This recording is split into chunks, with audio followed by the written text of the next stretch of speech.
Yeah, okay, so let's start the class.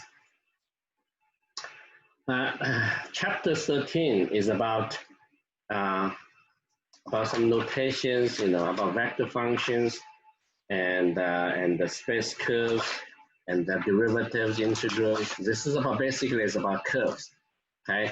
And the chapter 14, maybe we are going to study surfaces, and the double integrals, all kind of things. It's involve multivariable functions. All right, so we will focus on either two-dimensional space or three-dimensional space. And let's begin with a three-dimensional space. It's a similar in a two-dimensional case. Okay, so in the three-dimensional space, we have, you remember the analytic geometry we studied before, right? And some of you maybe took Math 171 already and should be familiar with it. So in the three-dimensional space, we have a coordinate system, okay? It's called the Cartesian coordinate system. And so once you have fixed coordinate system, you can tell the location of the point. And a point has three components. It's X, Y, Z. We're going to use these three, and this is our standard notation, and those 3 points. Okay, X, Y, Z are coordinates of this point. Now, we're not going to consider one point. We're going to consider a curve in the space. A curve in the space could be, yeah, it's like that, Okay, so this is a curve in the space. So how do you describe this curve in the space? Okay, you can view it as an orbit of a moving object. Okay, the moving object depends on time t. The location depends on time t. So you can give the formulas for x, y, z. So x is function of t, y is a function of t, z is a function of t. So then, then you can describe this sort of curve as an orbit of a moving object, and x over t, y over t, z over t as the coordinates of the object at a given time t. Okay, and that's that's how do we understand? So those 3 questions are called parametric equations for C. Okay, right, this is parametric equation. So describe the curve. You can use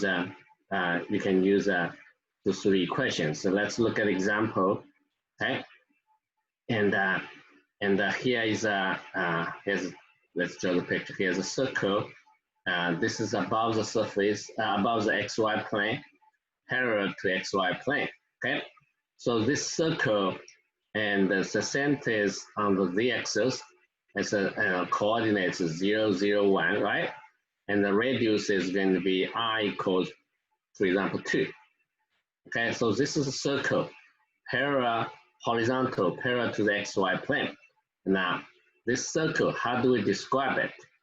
Okay, right? We can you can imagine there's a moving object on this on this circle, rotate, counterclockwise. Okay, in that case, I think z will be the constant, right? So z is actually always equal 1, but x and y will be 2 cosine t, y equals 2 sine t. Okay, because we already know how to describe on the xy plane, right? If on the xy plane, how to define the circle counterclockwise, right? So if this angle is a t, then and here's x and the y, right? Then x is going to be cosine 2 cosine t, y is 2 sine t. Okay, so in the space, 3-dimensional space, we do the same way. Okay, and z, you have a certain component, z is going to be 1. So we describe it using those 3 equations. Those are the 3 equations are called parametric equations for this circle in the space, in space. Okay. Sometimes we are given parametric equations. We want to understand. Yeah, we want to understand the curve. Okay. So here's a given parametric equations. X equals 1 plus t, y equals 2 plus 5t, z equals -1 plus 6t. Okay, and there is no restriction on the t. And question is, how does this curve look like? Okay, all right. And imagine those as coordinates depend on time t of the moving object. Okay, so actually, because here x depends on t, it's a linear function, right? 2 plus 5t, -1 plus 6t. So, so this must be a line, okay? And I'm trying to explain that using vectors will be much easier. Yeah, which will be much easier. Z, okay? Z, what is Z? Z is a -1 plus 6t. Okay. Okay. Z is -1 plus 6t. Okay. So, yeah, without using vectors, it's a little bit difficult to understand how does this curve look like, okay? But you can, yeah, it's not easy to draw it, okay? So this is a, okay. So let's take a look at when t equals 0, right? When t equals 0, x is going to be 1, y is going to be 2, z is going to be -1. So where it is, 1, 2, -1. So, and you're just choosing random values for t? yeah, I choose a random value because first of all, I know it's a linear function. Yeah, I will get a strict line, but it's not easy to see that if we use a parametric equation. That's why I have to introduce called a vector equation for the line. It's much easier. So for a strict line in a space, you only need 2 points to draw. Okay, to draw the line when t equals, let's say t equals 1. Okay, when t equals 1. X is going to be 2, y equals 7, z equals 5, okay? So somewhere, it's harder to draw it, somewhere it's above here, okay? So this is when t equals 1, here's when t equals 0. So I know linear equations determine the line. So, okay, yeah, 1 plus 6t, yes. It's -1 plus 6t, yeah, this is it. All right, so we draw the line in the space. This is, I'm sorry, this is strict line. All right, so this is a line, and there's orbit. Imagine, yeah, x, y, z coordinates of moving object, depends on time t, and at the time when t equals 0, it is here. When t equals 1, it equals here, and it's actually going that direction, right? Okay, and a strict line, but it's not easy to see why it's a strict line. So let me use this example to describe describe it using vectors. X, Y, Z is going to be 1 plus t, 2 plus 5t, -1 plus 6t, okay? Now, yeah, we view this as a vector. Then we have some rules for vectors adding together, multiplied by scalar functions. So you can separate it to 1, 2, -1, plus t, 5t, 6t, okay? Right, those are the basic computation for vectors. Add the two vectors together, just adding the corresponding coordinates together. Also, a vector can be multiplied by a scalar function. So here, every component, the second vector, every component has a t there. So you can take a t out. Okay. So now it will be much easier to describe it. How do you do that? Well, let me draw the picture again. Okay. Yes. All right, let me draw the picture again. So where's a point? This is a point 1, 2, -1. Okay. Now 1, 5, 6. You can imagine, this is the tip of the vector. Okay, let's draw this vector. Okay, the tip of vector. Okay, the tip of the vector has coordinates 1, 2, -1, so we can draw it from the origin. 1, 5, 6. 1, 5, 6 is somehow like this. Okay, let me draw this vector. If we just want to draw the vector, this is a 1, 5, 6. Okay, and the combination of those two vectors, and the t times that vector will be here, t times that vector, right? I don't know how big or how large of the variable. So adding these two vectors means we are adding these two vectors, parallel translated here. So this is the vector, okay, is the sum of those two vectors, okay? So when t changes, actually I get a strict line parallel to that vector, okay? So this is a strict line parallel to that vector. Oops. So I have to bring my files back. Let's disappear.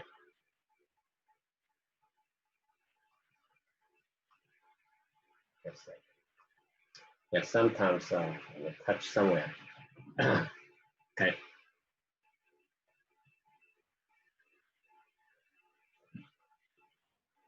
Yeah. So this is a picture. So that middle vector there, that'll change based on what t is, right? If Yeah, t is 1, the red vector is a vector, fixed. If we draw the vector, you have to start from the origin, okay? And when they add them together, how to add the two vectors together, right? Add two vectors together, then this is how do we do that, So one vector in that direction and the parallel translate the vector to here. So that's the starting point connected to the tip of the first vector. Then, physically you can draw this. And then you get a new vector that's from the origin to F. Okay. So the vector is going to be the sum of these two vectors.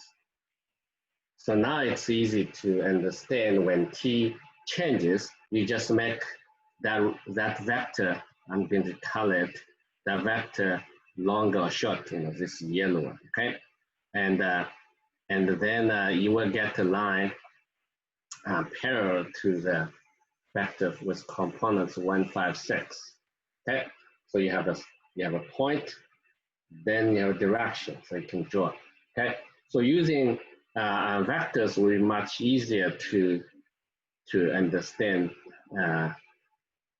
the curve in space if we are given parametric equations. And this kind of equation is called vector equation for the curve. Okay, so R, okay, I'm going to denote, let R to be x, y, z, and this is going to be 1, 2, -1 plus t, 1, 5, 6. This is called, it is called the vector equation for the curve C. Okay, and if you can also simply write in the following way: if that vector is denoted by A, that vector denoted by V, then R of t is just equal to A plus TV. Okay, V is a vector. That's the direction of the line, and A is going to be the point of the line. Okay, so there are two types of the equations you can describe for the curve. Using vectors will be much easier. For example, given a vector equation,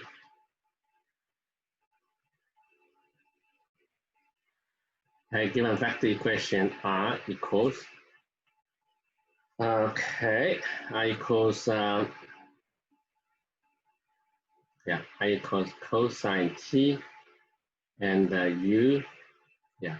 Well, when do handwriting, sometimes we put the arrow on the top, but it's not necessary, okay, just use I, But when you print out, it's easy to see this is a vector, okay, plus sine T, okay, V, okay, in the space, okay, how does it look like, okay, and then maybe plus another vector, here.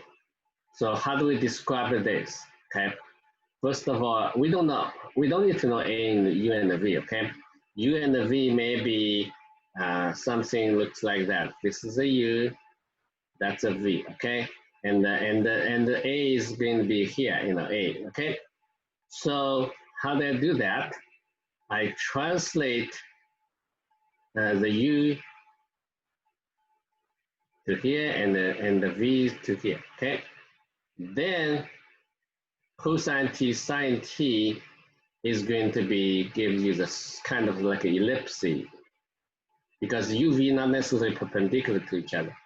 So this is orbit you can see in the space. Okay, it's orbit in the space. Okay, and determined by U and the V. And what is if this is a U, this is a V. Okay, this is a V. This is a U, and then you can find out I's here. Okay. I see. So you get an orbit, elliptic orbit in the space. Okay. I don't specify the vector UVA here. I just show you how do we get the picture. That was a standard notation for I. Okay. I means 1, 0, 1, and J means 0, 1, 0. K means this special vector. So that in the coordinate system,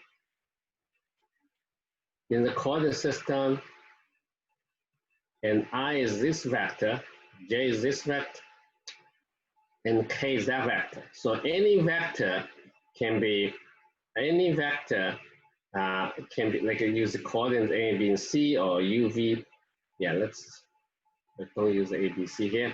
I'm going to use if the name of the vector is V, then we call the V1, V2, V3, okay? And then this can be written in the form V1I, V2J, V3K.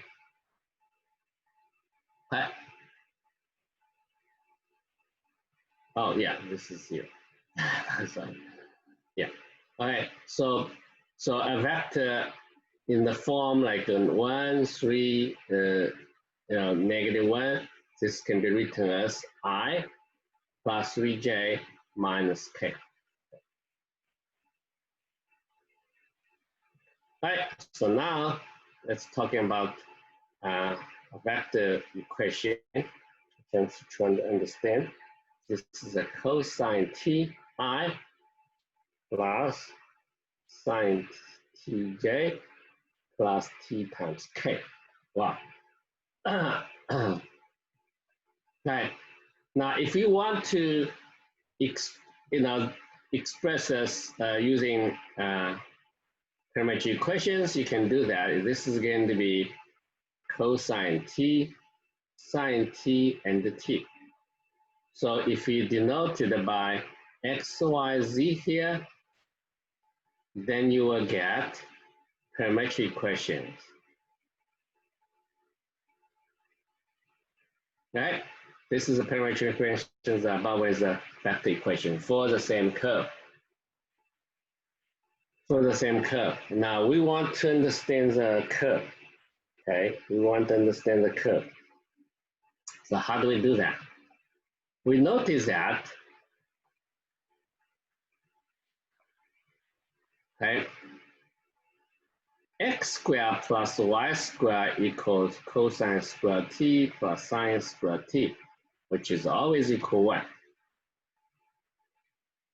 That indicates the curve is going to be on the cylinder determined by these equations. Okay, so let's draw the picture here. So x squared plus y squared equals 1 means what? Means a cylinder. No restriction on the z. Okay, this is the surface of the cylinder is determined by x squared plus y squared.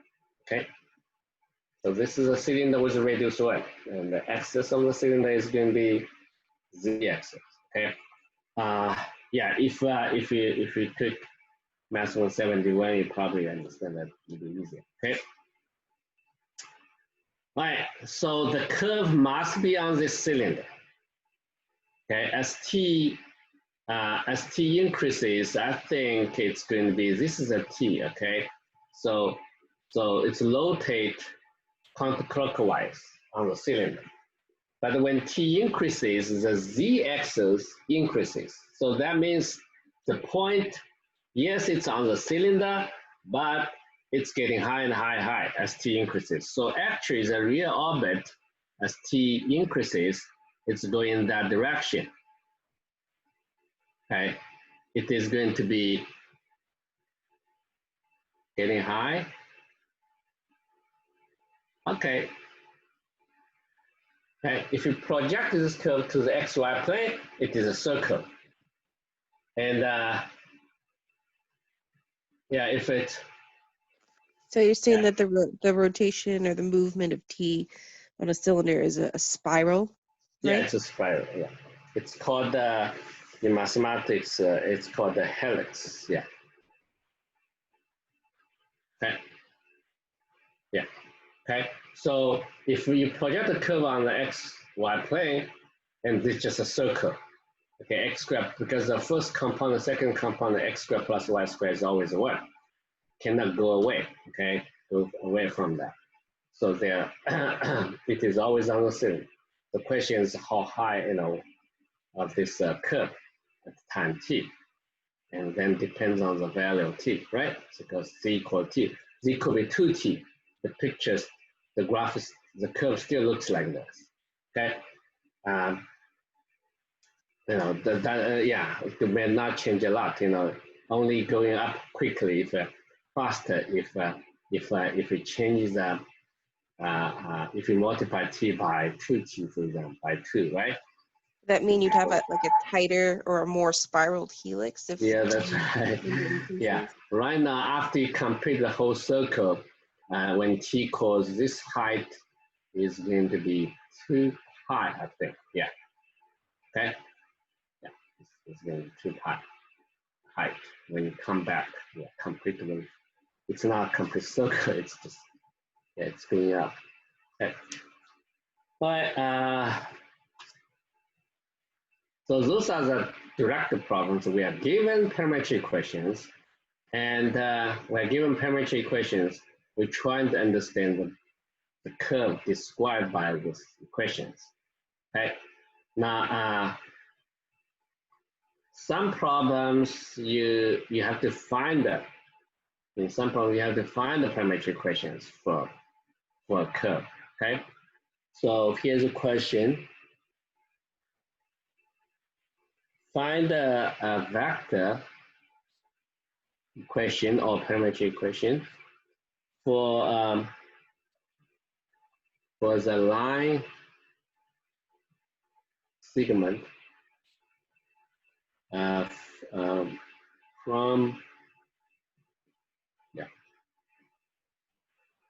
from the point 1, 3, -2 to, and I just pick a arbitrary point, okay, and the 1, 3, -1, for example, okay. So you just have one piece in space. This is the geometry. It's called the coordinate geometry. Okay. No calculus here yet. No calculus here. And this portion, this part, yeah, this course, okay, 261, okay, is more important for those students who are in mechanical engineering. Okay. Okay, you needed to sometimes when you needed to describe a cylinder or surface, to using mathematical equations. But here we are only talking about curves, right? Right, so we have 2 points, just just sketch a 2 point when it's some point here is below this. This is a point that's called P, that's point Q, have name it, then have P here. And 1, 2, 3, well, it's a little bit harder to draw it. So anyway, somewhere here, Q. So this is a line segment, okay? So we have to describe it. Okay, I tell you, there's a quick way to do it, okay? First of all, we try to find the vector parallel to this, okay? Parallel to this is a vector. From parallel to the vector from P to Q. How do you do that? Just take the difference, okay? The vector is going to be the difference of those 2 vectors, okay? So 1 minus 1 is 0, 3 minus 0 is 0, negative 1 minus 2 is negative 3. All right, so this is a vector. Now, how can I, so this is a vector, P can be viewed as a tip of the vector A, okay?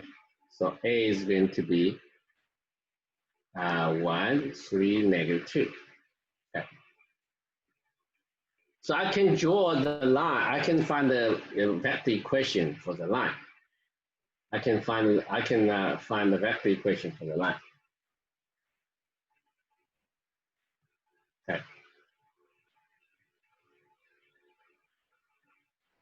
So I can find the vector equation for the line. For this line passing through these 2 points. Then I have to determine the value for the t, right? So what I get here is R of t is going to be A plus t times v. Okay. So when t is small between 0 and when t is 0, just A. When this is R, right? R over t. Okay.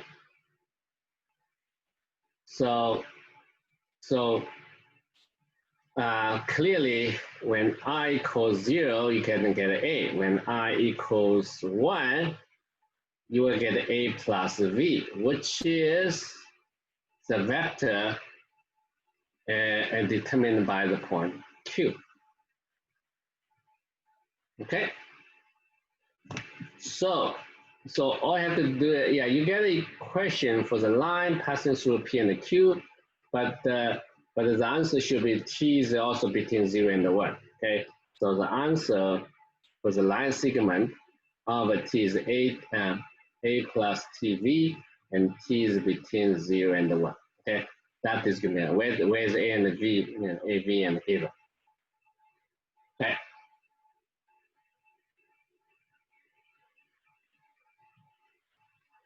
I have a question. Yeah. Go ahead and scroll up, please. Oh, it's harder to hear from you. Can you not hear me? Yeah, very low voice. Let me get closer.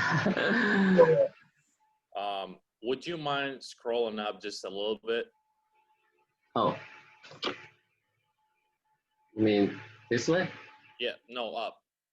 Up. All right, then down. Yeah, okay. So I just remember when you write down the equation, when you're trying to find the equation, vector equation for the line segment, all you need to know is one vector plus one vector for the point and plus another vector for the direction. These are called the direction of the line. Okay, but that is the difference of the two vectors for the for those 2 points.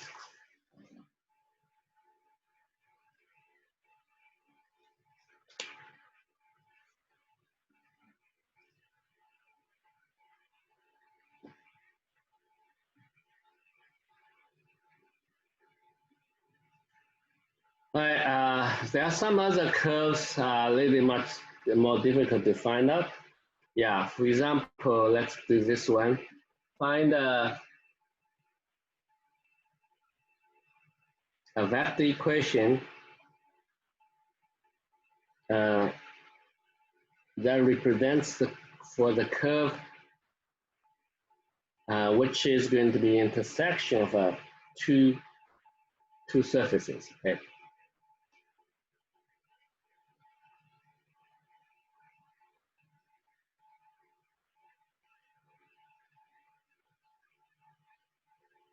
Of the cylinder, x squared plus y squared equals 1, and the plane is y plus z equals 2. Okay. Now let me, yeah, this is actually the problem on the textbook, but I'm trying to explain to you how to do that. So first of all, you're trying to draw the picture.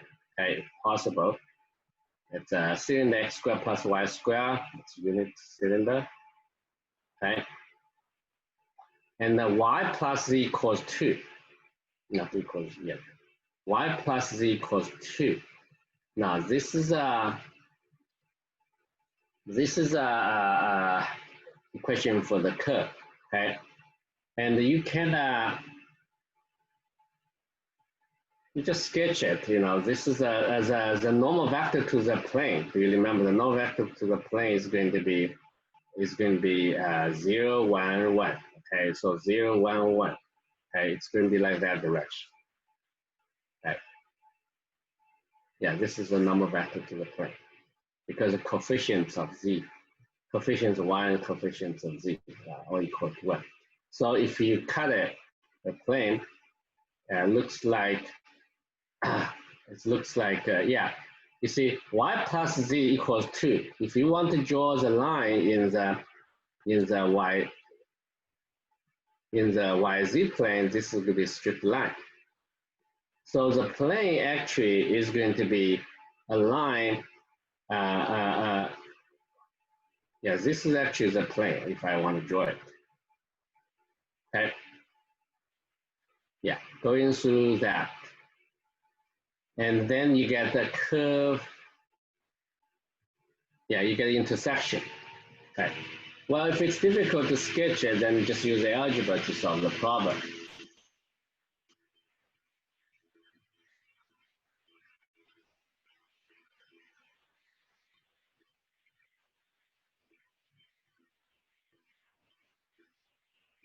Okay, so we what are we gonna do? There are a couple ways to do, right? First of all, I know the intersection of the curve. The intersection of those two surfaces. This is a curve on the cylinder. On the cylinder, I can always describe it, you know, let x to be cosine t, y to be sine t, because when add them together, right, you know, x squared plus y squared equals 1. The only trouble here is for the z. Z is some function of t, right? So z is some function of t. Okay, it tells you how high of the curve at a given time. But using the second equation, z is going to be 2 minus y. So y is going to be already know that sine t. So you quickly get the equation. Okay, so you get the equations of yeah, you got the equations for 3 equations for x, y, z. Those are the parametric equation. If you want to find the vector equation, and that to be cosine t, sine t, 2 minus sine t. Okay, so this is called the vector equation.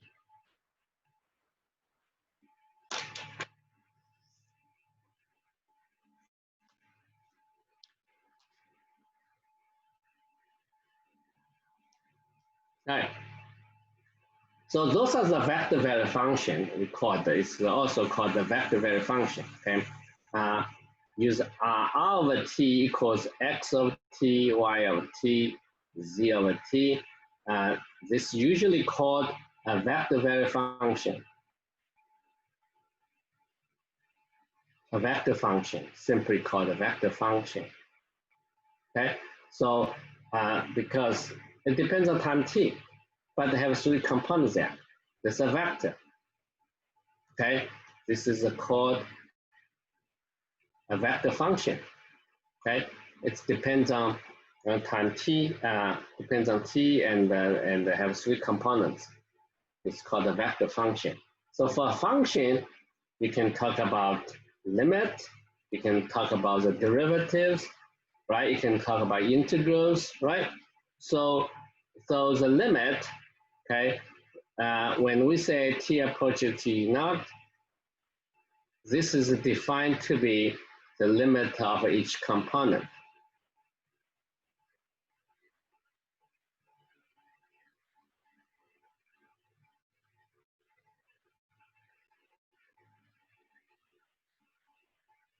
Okay, so once we introduce the notion of the limit, we can talk about the derivative. Okay, so the derivative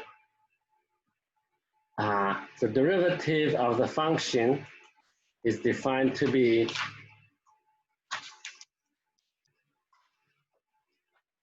the derivative of the function. Remember, is defined to be as the usual definition is going to be h over t plus h and over t, right? Okay.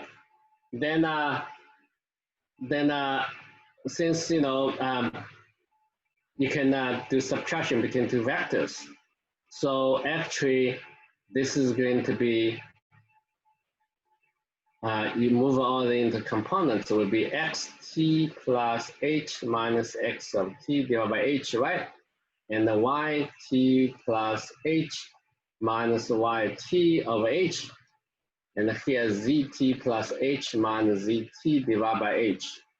So you can find the limit of each component. Then it turns out to be this just the derivative of each component, if that exists. Okay, if one of the components, the limit does not exist, then the derivative of the vector function does not exist. Okay, so so if x of t is written in r over t written in xi, y over tj plus z over tk, right? And then the derivative is just the derivative of each component.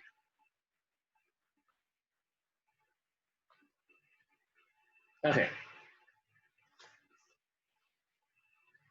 Right, I'm going to look at our examples of t,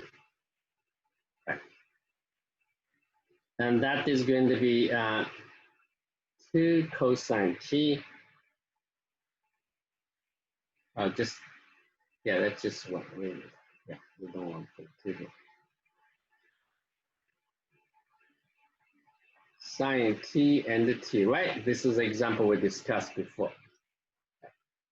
So the derivative is just equal to the derivative of each component. It's very simple. Sine t, cosine t, and the 1. Okay. Now the third component is constant.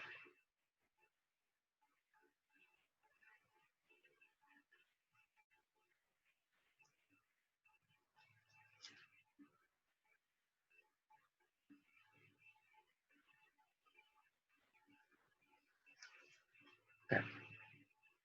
What is the geometric meaning of the derivative? Yes.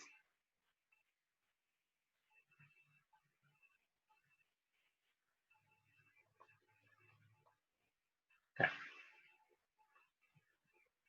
This is actually the tangent vector to the curve. Okay. Or in physics, this is called the velocity vector of the moving object. Okay. The physical meaning of this r prime t. Okay. So let's look at the curve here in the space. Okay. Right. So here's the origin, right? This will be r t plus h. This is r over t, right? So the difference is that vector. The difference, of course, is getting shorter and shorter when t approaches 0, right? When h approaches 0. But if you divide by h, that's a different story, right? So if you divide by h, you still probably, you can keep it. If I could ask a question. Yeah. Keep using h. What does h represent? The height? H is some tiny small number. Some kind of a small number. Yeah, when you look at when that's in the definition of the derivative, right? How do you define the derivative, right? When you define the derivative, that's the definition of the derivative. Okay. Yeah, And, gotcha. yeah. A derivative of a vector function at the t is a difference of this divided by h. Okay. And if the limit exists, then the derivative exists. Okay. And we find out using that definition, we end up with the derivative of each component. So yeah. So the derivative of the vector function is going to be the vector of the three components. Okay. As the vector of the derivative of three components. Okay. But let's understand the geometry meaning. Right? If you have a curve in a space and described by this vector function, right?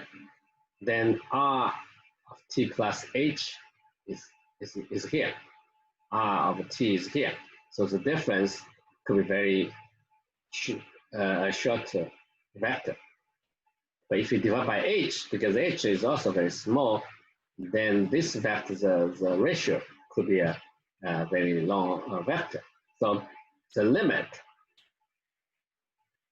okay, the limit, if it exists, should be viewed as, okay, yeah, can be viewed as a tangent vector to the curve C at the point T, right? Because if the tangent vector, imagine how to define the tangent vector, right? The tangent vector is a line, a tangent line is a line touch the curve in some way at that particular point. And the direction of this tangent line, if you can define it, okay, should be the limit of this family of vectors. The family of vectors, actually, if we divide by h, and this will be a little bit longer. And this approaches, if this family of the vectors, okay, approach a fixed approach a vector, that vector should be called tangent vector to the curve. So imagine, when this is this is going to be the vector RT plus H minus RT divided by H. So that's why I draw a little bit longer. Okay, even these 2 points are getting close, because after we divide H is also getting small. So the ratio could be, the ratio does not necessarily approach 0. Okay. So the ratio, if the ratio of the limit of this ratio, this family of ratios exists, then that vector, that limit, can be viewed as a tangent vector to the curve. Okay. So how do you find the tangent vector? Just find the derivative. Okay. Just find the derivative of the vector function. Okay. Of course, in physics, this is also called the velocity vector. Okay, so in physics, if r over t is position, if the position of a moving object, okay, moving object at the time t,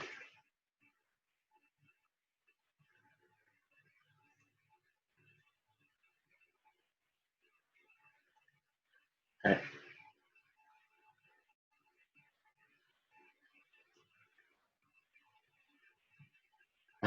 then r over t is v velocity vector. Okay, so the length of this velocity is going to be called a speed. Okay, and it could be long, could be short, depends on how fast this moving object is moving at that given time t. Okay, so let's take a look at an example. Okay, that's my favorite example. It's going to be like a 2 cosine t, 2 sine t, and maybe I can, yeah, I'm going to use this 2 and 3 and 4, okay? Okay. All right. So the curve, okay, it is described, or the moving object is described. It's going up, it's a helix. Right? It's on the cylinder. Right? I want to find out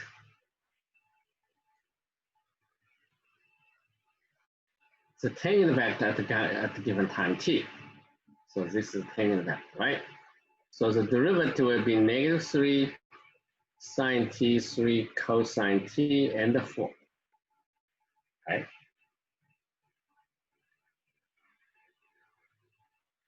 This is also, if you view this in a moving object, the point is a moving object, then this is also the velocity vector.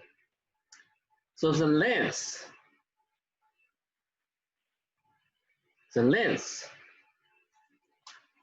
is going to be, how to define the length of vector, right? This is going to be -3 sine t squared, 3 cosine t squared plus 4 squared. So now you see why I have to choose 3 here. You know, that's a 3 squared plus 4 squared, it's a 5. It's a constant. Okay, it is 5. So this moving object has constant speed along this orbit, moving up. Okay, it has constant speed. But the velocity, the direction of velocity, the velocity vector, keep it changing. Okay, so the velocity, usually you can say velocity vector in physics. Okay, the speed is just a number, no direction, no sign, no negative number, right? If you drive on a highway, you know, that two ways, usually people drive forward, right? You know, it's a local road. I saw someone drive backwards, 20 miles per hour for long, like about 1 feet. So I can say the speed is 20 miles per hour, but backward, right? So velocity is negative 20 miles per hour because velocity usually have a sign there. It's this one-dimensional. But two-dimensional, you can only talk about when you say velocity, must a velocity vector, okay? You cannot talk about the value, okay?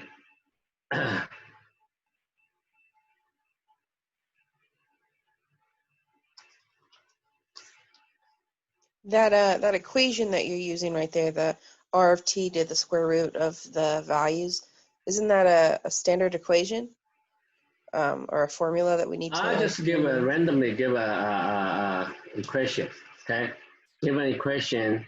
No, not necessarily the equation, but the what you're using to find the magnitude, right? Oh yeah, that is, I say, given a vector, that's a good question. If we have a vector, have components A1, A2, A3, the length, okay, the vector called the magnitude or whatever, is going to be defined to be A1 square plus A2 square, A3 square, okay? That's a formula, okay? And let me explain to you why this is, why this should be square root of it. And here, look at the box. Yeah, look at the box in the space, okay? And so this is a point, as the vector, right? Has components A1, A2, A3. So what A1 means? A1 means this is x-axis, right? This is y-axis, this is z-axis. A1 is here, A2 is here, and A3 is here. So how do you find the length of this diagonal of the box? Okay, use the Pythagorean theory. Okay, so the length of this diagonal is going to be the length of this vector. Okay, it follows from the Pythagorean theory in three-dimensional space. So you can this is the x, right? So the length is going to be square root of there's a right triangle, two right triangles you can use. This right triangle is in the space. Yeah, in the space, this is right angle. So the x squared plus a3 squared. Okay, and that's a Pythagorean theory. Then x, you also have to use a Pythagorean theory. The x is going to be square root of a1 squared plus a2 squared, because if you draw the picture here, okay, this is x, this is y, here's a1, this is a2, that's my x. Okay, so how do you find the x? You just a1 squared plus a2 squared. So when you put it into there, you get three components. Okay, this follows from the Pythagorean theory. Okay, a typical exam problem is trying to find a unit vector, tangent vector yeah, let's look at the problems from the book. Okay. Okay, here's the problem, number 4, okay. But 4 has only 2 components, so let me try a different. Yeah, I'm going to talk about 18. 18 for, let's see. I just want to pick up a complicated bit easier. So sine squared t, okay? And cosine squared t, and the tangent squared t, okay? So this is a vector function. Okay, it's also a vector equation for a curve, right? And we find the unit tangent vector, okay, capital T, okay, at the point where t equals 1, t equals pi over 4. Right, so we don't need to draw the graph. Okay, when t changes, you get point in the space, so you get a curve. Okay, so the curve looks like that. I don't need to draw it. Okay, so here when t equals pi over 4 is here, I want to find the tangent vector. The unit tangent vector means that the r prime t you have to divide by its normalization. Yeah, this is a problem from number 20. Okay, number 20. Okay. Yes. 13 point. All right, this is problem number 20. I just randomly pick up a problem. Okay. So a unit tangent vector, how to get a unit tangent? So you get a tangent vector, but you normalize it. Right? Then if you check its length, this is going to be r prime t, and divide by r prime t. That's going to be 1 because that becomes has a unit length. Right. So we needed to. All I have to do is just find the derivative. Okay. I hope you remember how to find the derivative of sine squared t and cosine. Okay. Or tangent squared t. So let's take a look at the derivative. Okay. So derivative of sine squared t by the chain rule is this, right? The derivative of cosine squared t is a 2 cosine t, but the derivative of cosine t will be negative sine t, so there is negative sign there. All right, so do you remember the derivative of tangent t? Yeah, it's Secant square root. yeah, secant square of t, right? Yes or no? Yes. Now, if you forgot, if you should remember the derivative of sine t, cosine t, and derive it by yourself, right? So the numerator is going to be 1, then denominator cosine square. So then if you square it, okay, if you square it, I have to put a 2 here as a derivative, then I have to put sine t tangent here. 2 tangent t, and the derivative tangent t, that's sequence. Okay, so there, yeah, then you evaluate at time t, when t equals when t equals pi over 4, okay? When t equals pi over 4, and this is a 2 sine pi over 4 and cosine pi over 4 are the same, okay? So when you multiply this out, this is nothing but 1, okay? And here you get 2 square root 2 over 2, negative square root 2 over 2, we get a negative 1. Now the last one. Okay, the last one, this will be secant. If you are not familiar with secant, then it become cosine t. So square root 2 over 2, that's cosine t in the square. And the tangent pi over 4 is going to be 1. Okay. So after you simplify it, I think that's going to be 4. Okay. So that is, square root 2 over 2 square is going to be 1 over 2, then it's 4.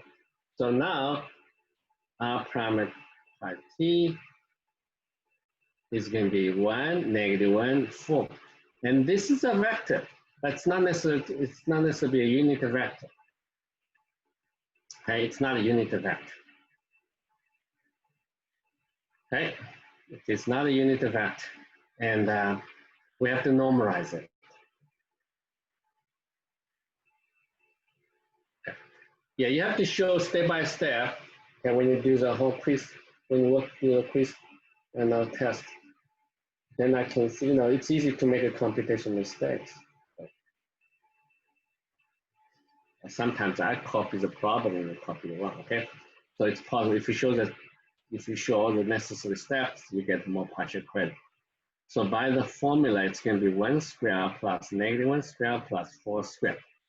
Then it's going to be 1 plus 1 plus 16 and the square of 18. And the square of 18 can simplify a little bit because the square of 18 is going to be square root 2 times 9. Square root 9 is going to be 3 over square root 2. Okay, so the answer will be the unit tangent vector at that particular point is going to be the ratio of this. Okay, that's good enough. So you just found each component piece of that formula and then plugged it in all there at the end. Yeah, just evaluate it. So it's just a vector function, just differentiate each component and evaluate each component at a given time t. And then this is a tangent vector. It's not necessarily to the unit tangent vector, so you have to normalize it. You can normalize means you have to find the length of the vector and put in the denominator. And then you use that still in the same direction, but it becomes a unit vector. Okay, so in general, given vector which is not equal to 0, right? A divided by its length is a unit vector. Okay. Yeah, we call it normalize. Yeah, you normalize.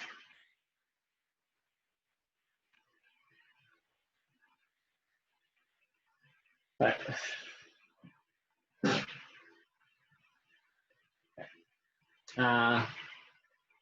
Now let's take a look at the next problem.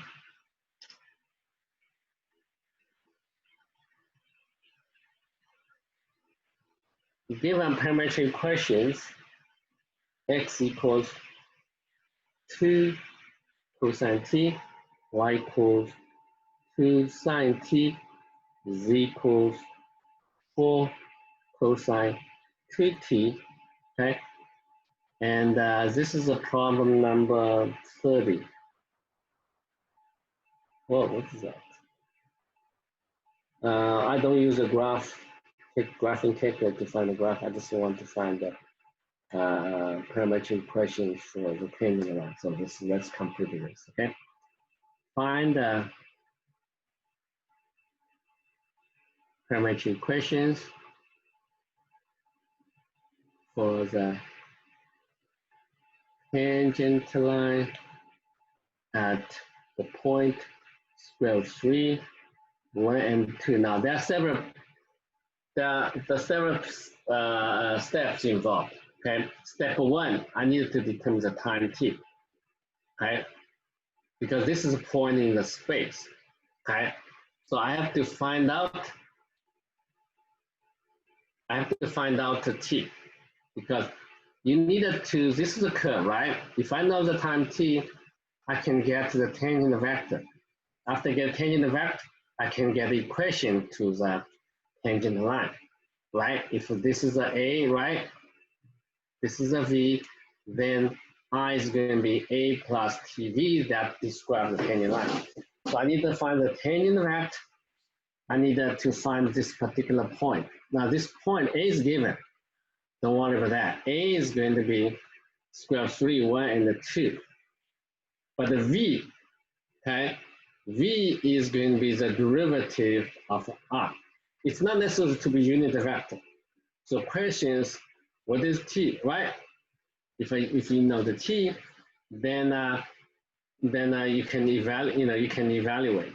Okay, so RT is going to be 2 cosine T, sine T, and 4 cosine 2T. Okay, so that's the vector equation for the curve. And the R prime T is going to be negative 2 sine T, 2 cosine T, and negative 2 4 times sine, and then times 2 is 8 sine 2t, okay? Negative 8 times 2. But we still need to know what is the value of t at this particular point. So there are several steps involved, okay? How can I do that? Well, let's try 2 cosine t equals square root 3, 2 sine t equals 1, and 4 cosine 2t equals 2. Okay, so let's find out what is this. I use the first two equations. Okay, I get cosine t equals square root 3 over 2. Sine t equals 1 over 2. I think I can quickly figure out the t, but you have to make sure the third equation also match. Okay. I know cosine 30 degree. Okay, with this property. Okay, for t between 0 and yeah, you can get a general solution here. Okay, because cosine 30 degrees is going to be that. So 30 degrees power 3. So my general solution is going to be pi over 6 plus 2k pi. Right?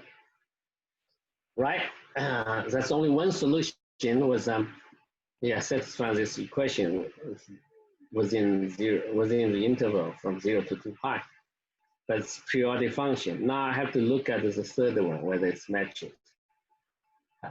So then check. For cosine 2t is going for cosine and the pi over 3 plus 4k pi by the periodic functions cosine. Cosine 60 degree is going to be 1/2. So yes, it matches. Okay, otherwise you're not going to have a solution. So the point is not a curve. You cannot determine the t. So now my answer here, t is it's a periodic function. So you just assume t equals pi over 6. Okay. Then you evaluate pi over 6. Okay. So it's negative 2 sine pi over 6. I forgot the number. 2 cosine pi over 6, negative 8 sine 2t, right? 2t, right? Sine 2t. So it's going to be pi over 3. Right. Right, let's calculate sine pi over 6 and half. Here's square root 3 over 2. Here's negative 8 sine pi over 3. Pi over 3 is square root 3 over 2. Okay, so we simplify it.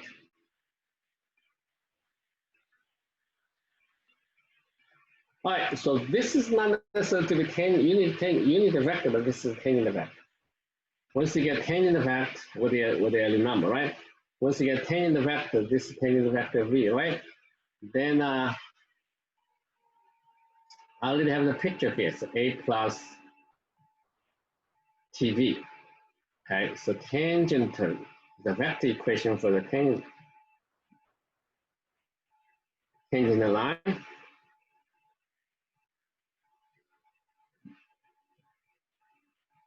is going to be I is going to be a. I forgot the a again. No, I don't have a long-term memory. Okay, I don't have a short-term memory. Square root 3, 1, 2.